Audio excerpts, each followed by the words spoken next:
your thought of, God, my business is stressful. Is this gonna, I'm sure it'll make it, but a little more part of you like, is this gonna make it? Right. Or this guy screwed up and look, it screwed me out of all these things. When those things happen and you suffer, it puts you in a mode where what you're really suffering about is yourself. And you were honest about it. Thank you for that. I saw you do it. You said, well, I was thinking this guy did this and it cost me this. Yeah. It's the me that makes us suffer. Yeah. When a woman will say, I'm really worried about my children, I'm really stressed. She's suffering about her children, and I'll listen to her, and I'll say, tell me. And she'll say, well, they're not doing this, not doing that. And I'll turn to her usually and say, I hope you can hear yourself, because the real reason you're suffering is not because of your children. It's not because they're not doing well. It's because you think you failed them. It's about you.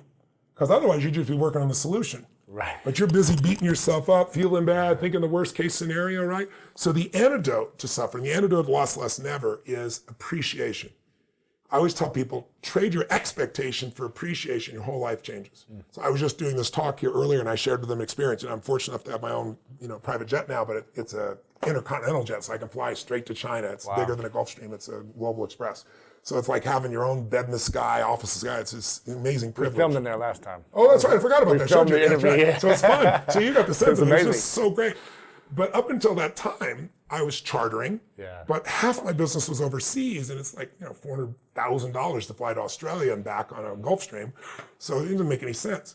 I finally did well enough. I sold a couple companies, made a couple $100 million, and I went and bought the plane. But before that, I would be so stressed getting on Qantas Airlines to fly to Australia. First class with a bed. I would be so stressed because in my head I go, there's no internet. I'm cut off for 14 hours. I got 31 companies. I got this list of calls and texts and Slacks and emails, and by the time I get there, it's going to triple in size. You're going to lose money. I'd be all stressed out, right? And then one day I asked myself, what the F is stressful about sitting or lying when you got a bed, even on a commercial flight like that in first class?